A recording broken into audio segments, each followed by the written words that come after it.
Good morning. This is Valerie Leonard. I am the founder of nonprofit Utopia. I want to say thank you so much for joining us this morning.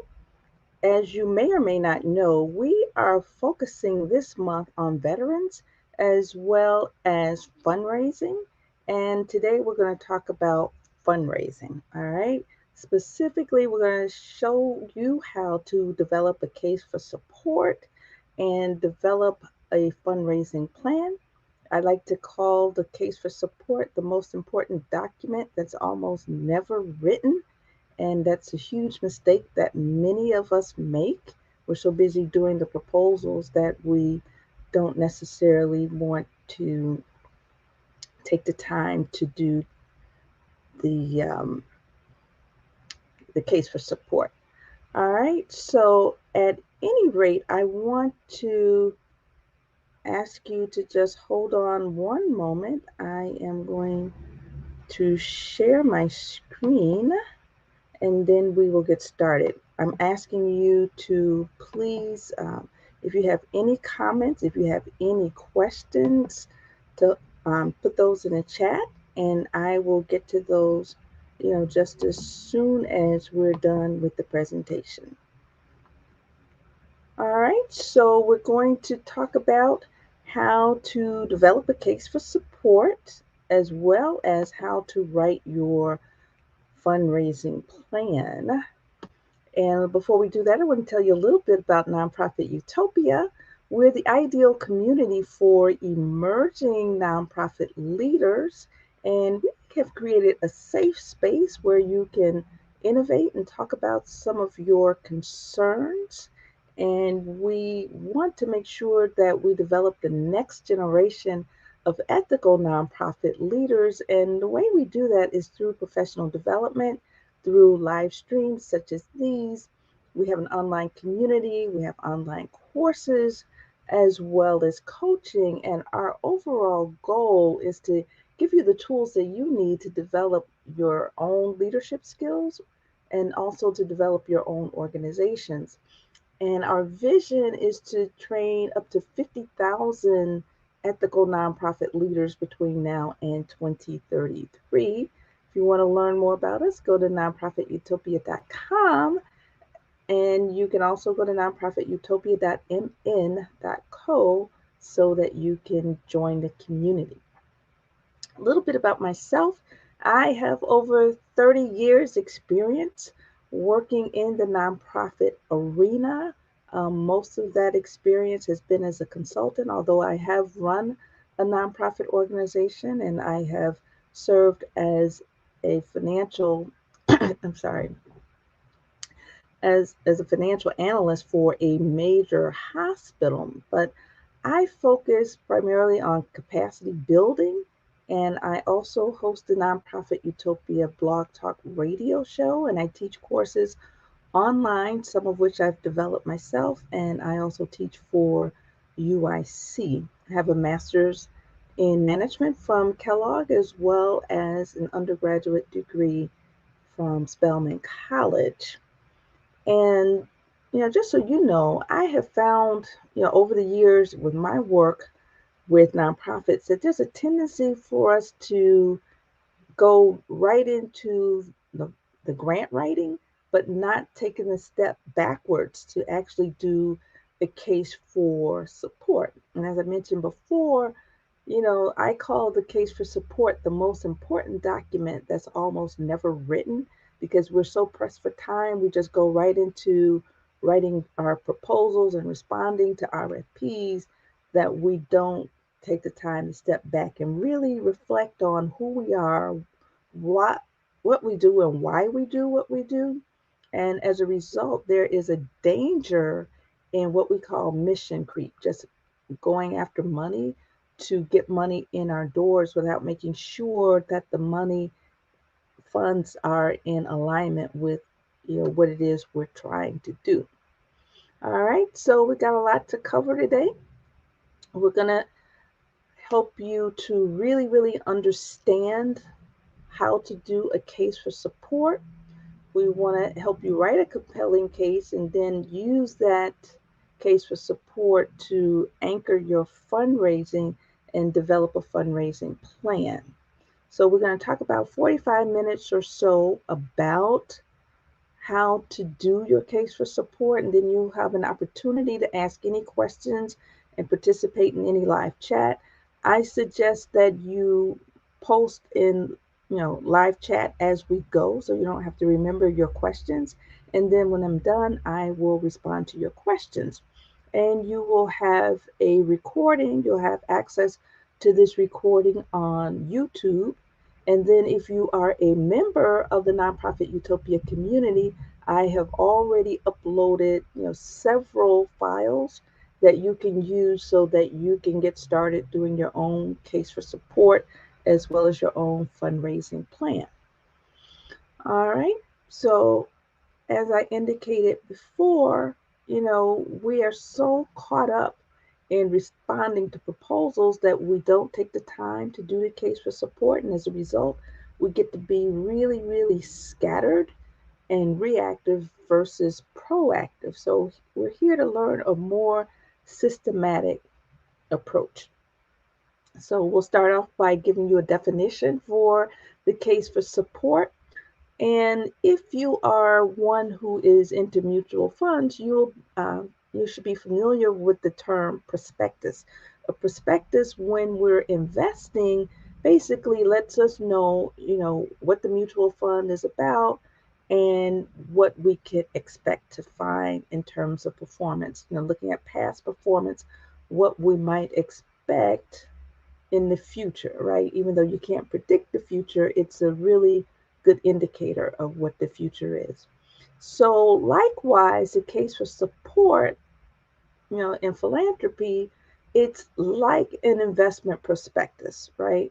Your prospective donor is looking at your case for support to see, what it is you've done in the past, see if your mission is in alignment with what it is that they're trying to do, look at what you've been able to accomplish, and then, if they like you, they'll give you money, if the funding permits. All right, the case can be developed for a campaign or it could be used for project financing. And when we talk about project financing, we're talking about a specific project, that will last for a specific length of time, not necessarily a program. However, organizations with successful fundraising campaigns have developed a case for support that positions itself in the marketplace. Again, it lets people know, who you are, what you do, what you've been able to accomplish, and why investing in your organization is a good choice. All right, so who is your target when you write the case for support? Traditionally speaking, the primary audience for your your case for support is, people who can help you move your mission forward. These are usually people with money willing to give, and they don't necessarily have to be rich people. They could be individuals from the community. They can be foundations with lots of money. They could be your board members. And you can identify your target by asking your questions, who is our prospective donor? And who is our prospective leader? What is their connection to our organization? And what are their concerns and aspirations? Now, when you ask these questions, you also want to make sure that their mission, vision, and goals and values actually line up with your organization's mission, vision, goals, and values. If not, you can accept money from people and end up, if you're not careful, doing that mission creep thing or being bound with, someone that you may not necessarily get along with, right? And we should expand our audience to include major stakeholders. And when we talk about stakeholders, we're talking about people who really care about what it is that we do, or they're somehow impacted by our work. So this could be people who are in our management ranks in our own organization. They could be people who manage programs. They could be our volunteers, they could be community members, they can be funders. Again, anybody who is impacted by the work or cares about what it is you do. All right, so now we're going to talk about how a case for support can be used. All right, so it can be used for a number of purposes. You can use it to include in solicitation packages, in your brochures or with your brochures, with your press kits. You can use it for talking points. You can use it for grant applications. You can use it for other marketing purposes. You can use it for management purposes. All right. And again, it shouldn't be limited to fundraising. As I indicated before, it could be used for management purposes. So for example, if you are a program manager, you might want to compare what it is you said that you would be doing with this program to what it is you're actually doing. So you can use that tool to, measure your progress, right? What you said you would do at the beginning versus where you are now. You can use it for budgeting purposes, again, to compare what you said that you would do with the money, and manage your spending. You can actually use it for strategic planning purposes. And then, the end users could be people like your program managers, operating managers, your financial team, program evaluators, as well as your marketing team. So now we're going to talk about the mechanics of writing a case for support. An effective case for support is going to have the following characteristics. You're going to have case positions the organization's fundraising opportunities as investments that are consistent with the values of your donors. So again, remember, you want to make sure that the people who are giving you funds are in alignment with your organization's mission, vision, values, and that's really important. We don't think about values so much as being important, but they really become important when you accept people's money, because our values indicate how we will do things, right? And what's priority to us. All right. The case is also based on the organization's strengths and not on your needs, right? So you don't want to position yourself as a charity case in the community or even in the marketplace, right? You want to position yourself as someone or an organization that is an asset to the community, right? So you want to focus on what your strengths are, what your capabilities are, and what you have done. And then, you want to also make sure that you position yourself as a partner with the people that you're getting money from. So you really want to focus on their needs and not your own, but you want to focus on yourself as the solution to a problem that they're having, right? So you want to position yourself within the context of the community and society, and you want to set the tone of abundance. As much as you need this money, right? You want to be able to set a tone to show that you're an asset to the community and talk about what you've been able to do with the community. And you also want to make sure that you want to position yourself again as a partner with the giver. Okay, the case study, or not the case study, the case has to be accurate, and in order to be of ongoing value to the organization, it needs to be updated, from time to time. Just like you update your budget from time to time to make sure that it still reflects the money that you have and the money that you're going to get. You want to make sure that your case for support is updated. And you also want to make sure that it's not just focused on the financial, not just focused on data, not just focused on numbers, even though that's important. You want to make sure that you include some human interest stories. You want to be able to make an emotional appeal as well. So the case has to make an impact, and which is best done if it's to the point, if it's organized and meaningful, but also it provides a sense of urgency. And again, you want to blend the data with people, right? And usually the case for support is a team effort, right? You want to make sure you get as many perspectives around the table as possible. You want to make sure that it has organizational stakeholders, and that could be board members, volunteers, client managers, financial managers, your marketing team, your fundraising team, as excuse me, as well as some of your clients. And really, the process is more like project management. And again, you want to pull in those various perspectives, but you also want to make sure that you get the information that you need from people and the resources that you need from people in order to produce a proper document, right?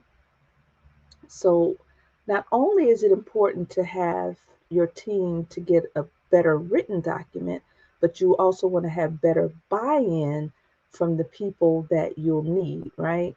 And when I say the people that you need, you want buy-in from the finance team, right? So at the appropriate time when they're managing the funds that you raise, they'll have a much better understanding and appreciation for what it is that you're trying to do. The same with any other stakeholders, right? The people who are actually doing the work on the lines, as well as the people who are raising funds. And again, you want to have staff members to write it, but you want to take into account the perspectives of your various stakeholders. And the person who writes it, not only should they be a strong project manager, but they should also be able to write well. And when I say write well, not only make sure that the writing is grammatically correct, but you want them to be able to write in such a way that your story as an organization is told, the story of the organization, the story of the people who are helped, right? And you want them to be able to use the language skillfully, and that is writing in a factual way and not using a whole bunch of flowery language, so to speak. And this person should also be able to see the organization through the eyes of donors and other stakeholders, and they should be able to represent your vision and your mission very accurately, and then balance the insights collected during the process. So you don't want it to be slanted toward, the financial perspective. You don't want it to be slanted toward the fundraising perspective, because then it becomes too salesy. But you want to get a really good balanced document. So the first thing you want to do is organize an advisory committee that will be charged with pulling the document together. So you can see, again, this is not just a matter of writing, but it's, teamwork, it's project management, right? And you probably shouldn't have any more than 10 people. And this committee is charged with vetting the case for support during the process, as well as recommending the approval of the final document. And they're going to make the recommendations to board and other leadership. And this committee should only meet until the process is done. So it's going to be what we call an ad hoc committee. Their only purpose is to pull the case for support together, and then they disband after it's done. So they're also going to research the organization. So they're going to, make sure that they have a full understanding for, the programs and services. So they're going to have to talk with people who are actually doing the work on the line. They're going to have to talk with people who have actually received the services. They're going to be looking at internal documents like your feasibility studies or demographic studies, market research, your community needs assessment, your theory of change, and pull all of that together and make sure that they can get a good feel for not only how the organization views itself and its strengths and weaknesses and capabilities, but make sure that the people that you're serving and other stakeholders also share the same views, right? And you also want to get a sense for what motivates people to give and what they aspire to. So you want to be able to create value for prospective donors. The next thing you need to do is gather the documentation that supports what it is you're claiming, so to speak, for lack of a better word. And this material is going to fall into three categories. It will be material that describes institutional strengths, and this could be things like your annual report, your grant applications, any marketing and promotional materials, your mission statement. It's also going to be documentation that justifies your fundraising goals. So, if you're involved in a capital expansion project, you're going to make sure that you have access to the architectural plans, the site plans, right? Your budgets, and that applies whether or not it's a capital project or a program, your strategic planning documents, right? You want to make sure that whatever your goals are for fundraising are in alignment with the goals and objectives that you have outlined in these documents. And the reason you do that is you want to make sure that your message is consistent regardless of the audience, So you want to be able to say to your donors, to your architects, to your investors, to the people that work for you, to the people in the community. You want to be able to tell the same story. So it's important that you read the documents that you share with others and make sure that your fundraising goals and objectives are consistent.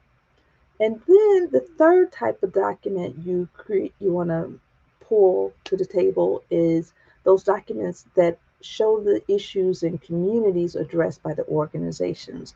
So, if you're into economic development, then you want to make sure that the documents you're sharing shows your track record in economic development. If you're a chamber of commerce, make sure you show your track record with supporting businesses. If you are uh, in professional areas or religious denominations, again, make sure that your documents illustrate your achievements in those areas. And then the fourth thing you want to do is strengthen the relationship with your clients, community, and your other stakeholders and gather testimonials. Testimonials meaning stories of what you've been able to do as an organization to improve the lives of the people in the community, improve the community itself. All right, so this would include anecdotes.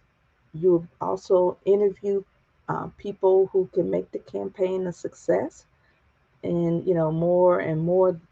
You want those videos to be, I'm sorry, those interviews to be on video, so you can really get a sense for the person.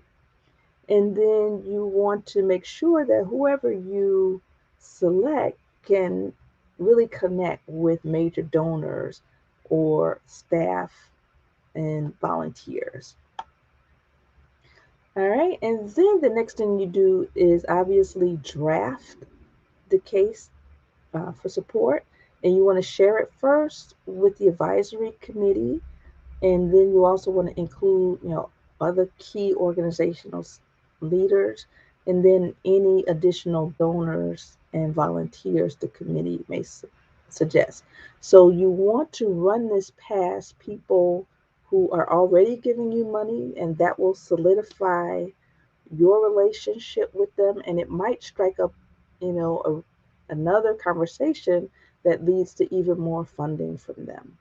And then after you get feedback from the major stakeholders, you want to revise the document based on, the feedback that you get from them. And then after that, the committee is going to take the final case to organizational leaders such as the board and executive team to get approval. All right, so now we're going to talk about the elements of an effective case statement. But, as I said before, if you have any questions, if you have any comments, please feel free to post them and I will address them after I get done with the presentation. All right, so one of the things you want to include is the history of the organization, right? Um, how did you come about? Why did you come about, right? Describe the social and demographic setting. And if you've already gone through the process of the community needs assessment, you might want to pull some information from that. All right, because everything needs to be grounded with the community. And then you want to describe in dramatic terms your incomparable mission, right? But again, you want to keep it brief and remember that you're making the case for your future and your dreams, not your past, right? So basically, don't rest on your laurels, be forward focused. You also want to talk about the problem and opportunity. So you want to describe the social problem that creates the need for your organization or for this program or for the project. And then you want to describe this in terms of an opportunity and challenge for the prospective donor. Remember, a few slides ago, we described this as a perspective. So you're going to be talking about this in very glowing terms, but realistic, and you want to give people a reason to invest in your organization at this time. You also want to make sure that there's a sense of urgency. And you remember that, when you talk about things like life and death or changing lives, that's more likely to present a sense of urgency and make people more compelled to give. And you don't want to describe how how their funds are going to help your institution, but how it's going to help the people that you serve. The only time you want to talk about how the money is going to help your organization is when you're doing a capacity building grant, right? So, unless the money is meant to build your organization's capacity, meaning strengthen your systems and strengthen your ability to serve others, your focus needs to be on your clients and on your community, and the language needs to be how their investment is going to help the clients or the communities. And then next, after you talk about the problems, you want to talk about the solutions, right? So not only do you want to talk about the solutions, you want to talk about the impact. So you want to quantify the problem, but you also want to quantify the solution. And then you want to talk about why your organization is actually addressing this problem and how this is, a greater opportunity for even greater service. And then again, you want to talk about your value. What makes your organization uniquely qualified to handle this situation? You want to be able to distinguish yourselves from other organizations that are doing similar work. You don't want to badmouth them, but talk about how you're different and most importantly, what makes you uniquely qualified to solve the problem. So you want to talk about your history and track record in handling similar challenges. And again, you want to talk about it in terms of how many people have been served, how their lives have changed, right? You want to talk about your relationships with the community stakeholders. You talk about your skills. You talk about your impact, right? You talk about your leadership. You talk about your resources. You talk about your capacity. But again, you want to talk about your qualifications, but also you want to shift the conversation so that it's moving forward and not resting on your laurels. After that, you want to talk about your goals, right? And your goals should be specific, measurable, achievable, realistic, and timely. And these are what we call SMART goals, right? And then you want to talk about how you're achieving those goals. So if you're talking about organization wide, we're talking about something that's more strategic, right? But then we want to also go down to the program level, right? So we want to talk about the programs, we want to talk about our projects and services, and then we want to give a justification as to why we're offering those specific programs and services.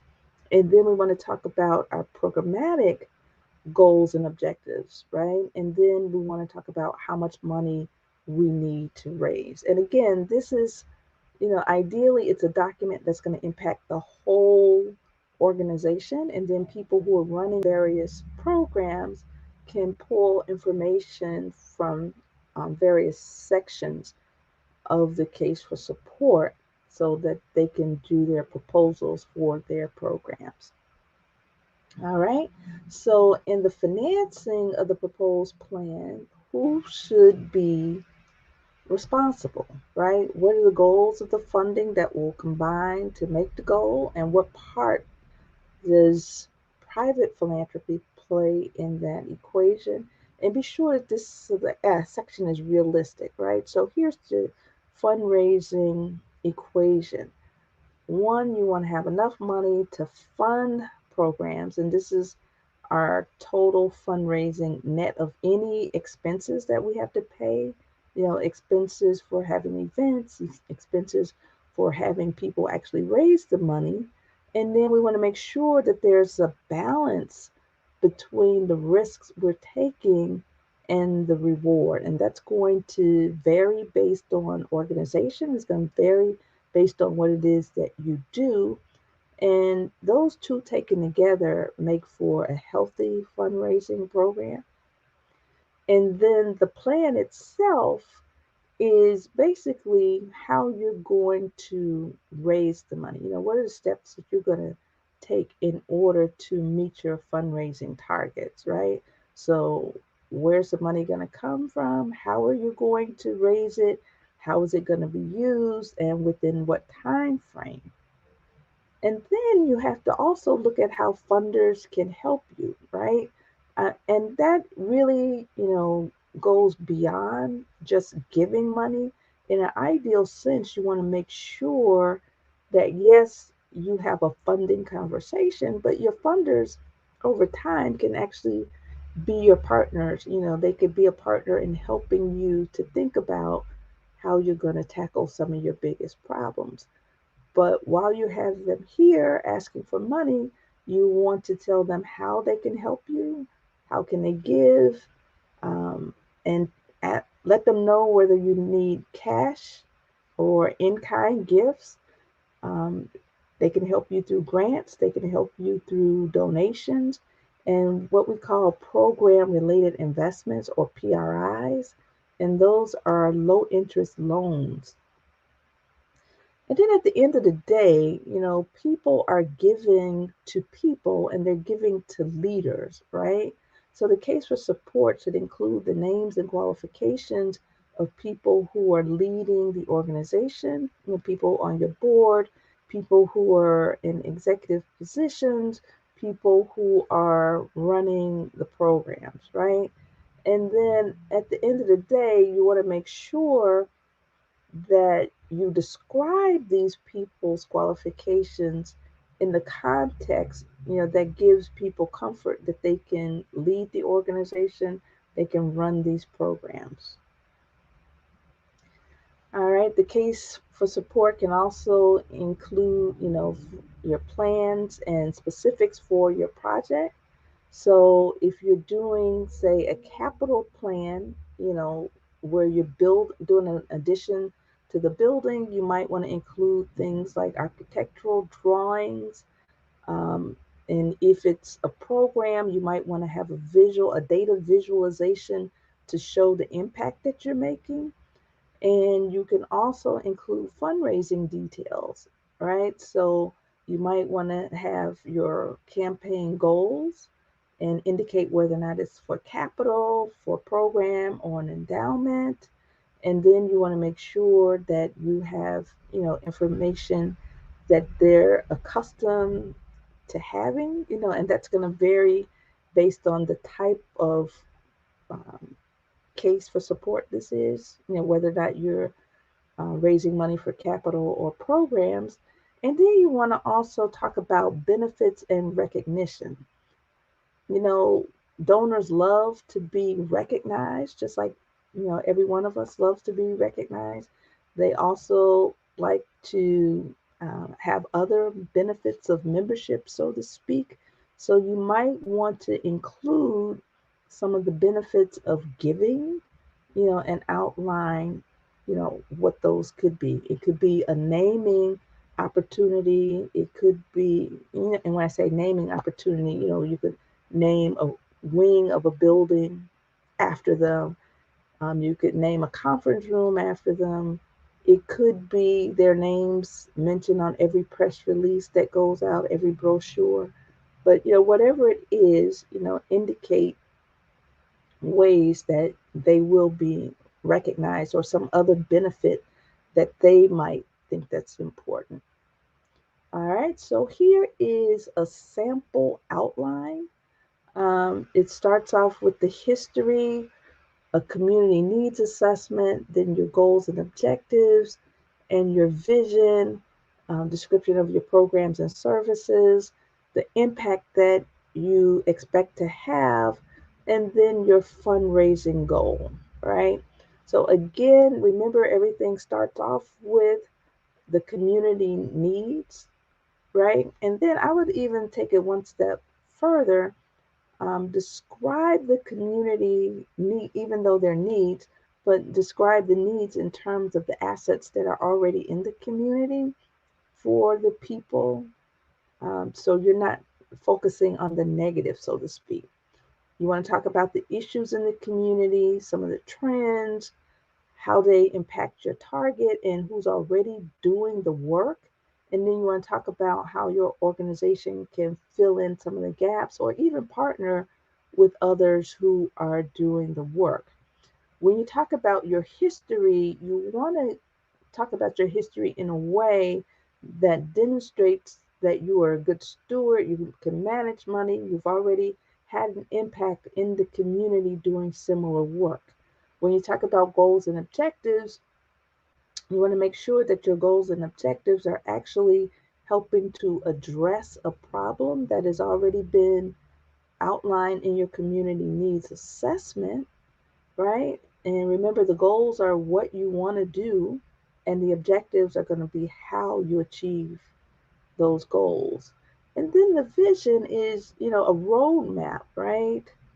As to how you envision the world. How will the world be different as a result of the work that your organization is doing? And the programs and services, those can be looked at as strategies as a way of reaching your vision. And then the impact. Again, what has changed for the people as a result of the work that you do? How many people have you changed, right? And what leverage have you created for the funds that you've already gotten? And when I talk about leverage, I'm talking about, in the past, if you've been able to get money from donor XYZ, have you been able to match it with donor ABC and then these future donors?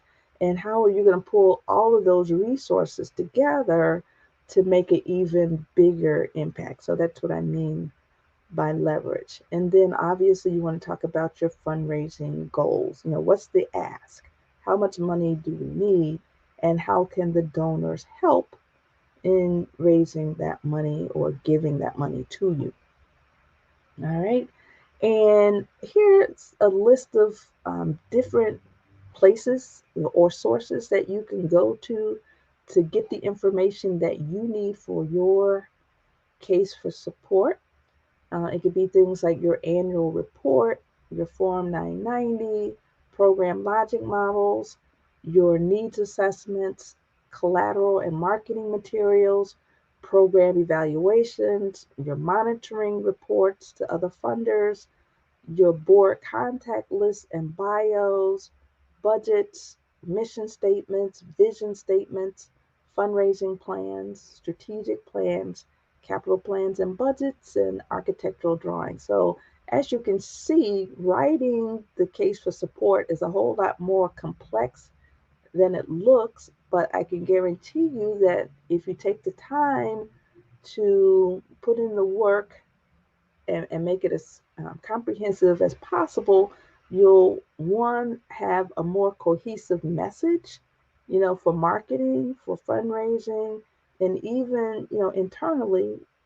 But you will also save time on the back end when you develop your proposals. You're not going to have to keep writing the same thing over and over, or you'll be able to pull from different sections of the case for support so that you're consistent with your messaging.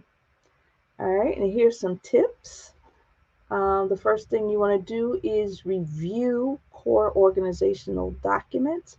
So, this could be your mission statement, your vision statement, your statement of core values, strategic plans, programs and services, organizational budgets, and program budgets. You want to engage your key stakeholders. And when I say engage, I don't mean notify. There's a difference between notifying and engaging. When you notify people, you're just sending them an email and letting them know, hey guys, this is what's happening. We're working on our case statement.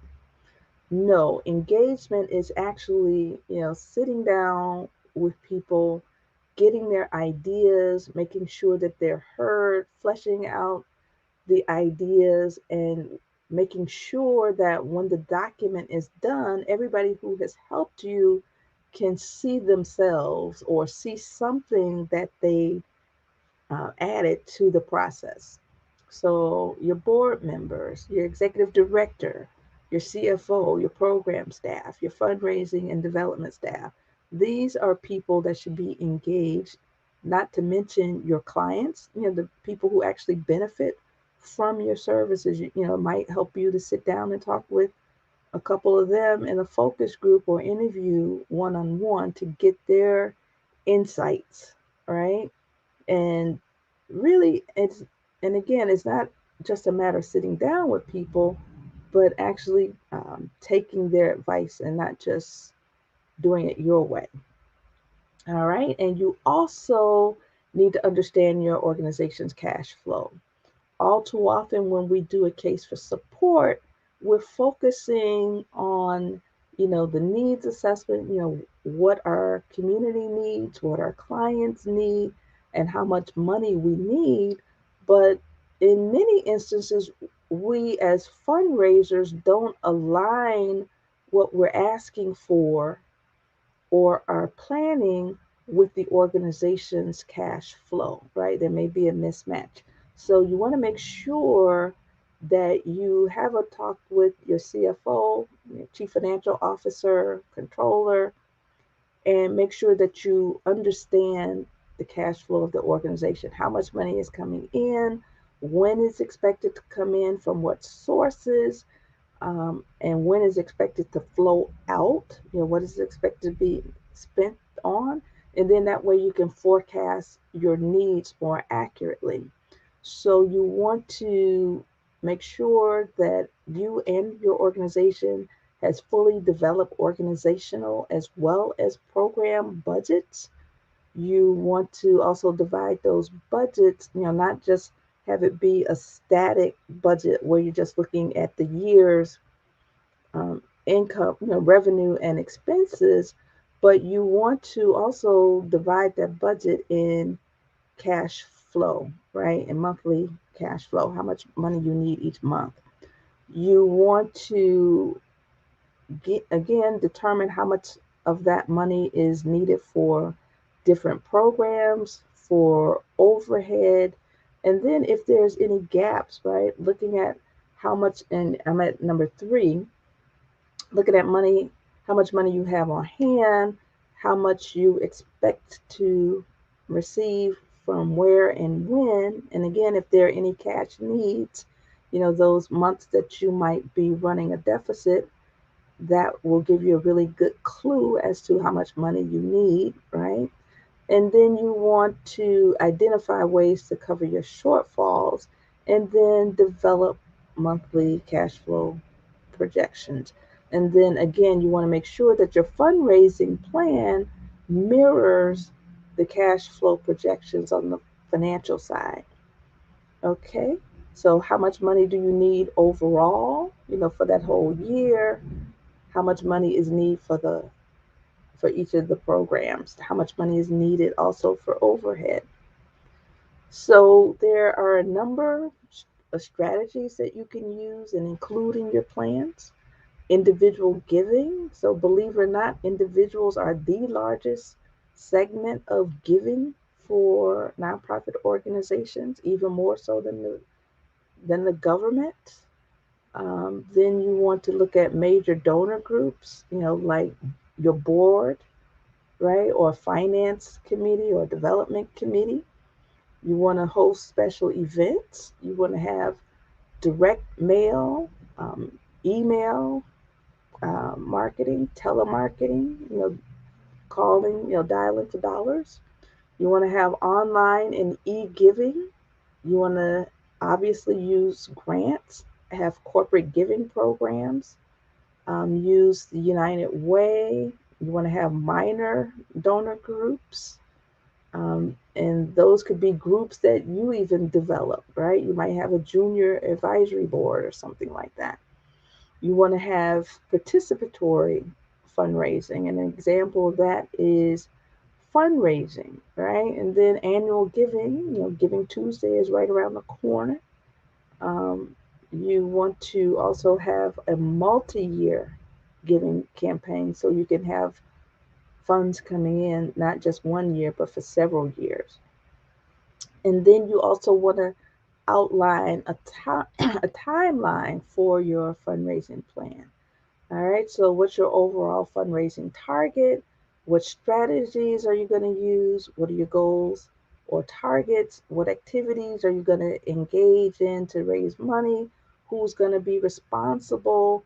And what's the deadline? So you're basically developing a chart, right? So here is a template that I like to use, and this is not the only one. And if you're a member of the nonprofit Utopia community, we have this in the community. So you want to list out your fundraising strategy and your source. And then you want to include a goal for each one of those strategies and sources. Then you want to include action steps and then indicate who's responsible and make sure that it's not just one person doing this. And then you want to get a sense for how much money you can get from each one of those sources and then have a deadline, right? And you want this to be included, for the whole year. And if you're a member of the nonprofit Utopia community, if you want to set up an office hour where we can go through this and, flesh out your plans, I would be happy to do that. And here is your calendar. Again, you want to go back to your fundraising strategy and source, but you want to stretch it out for, all of your fundraising activities over the month. And then you want to be able to compare this to your monthly cash flow on the finance side and make sure that your fundraising plan is sufficient to raise the cash that you need as an organization. All right. So if you have any questions, feel free to post in the chat. And if there's a question you don't feel comfortable posting in the chat, you can email me at ValerieFLeonard@nonprofitutopia.com. And again, if you are a member of the Nonprofit Utopia community, we have resources for you, and you can post any questions in the forum. And be sure, if you have not done so, like and subscribe to our social media channels.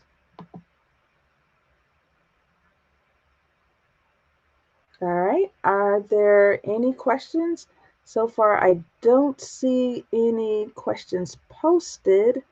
Um, Again, if you have any questions later, feel free to email me or post. And, from time to time, I do check um, the comments on our YouTube channel. All right, so I want to say thank you so much for joining us today. And be sure and join us on Friday. We're going to be talking about Giving Tuesday. Take care. Bye bye.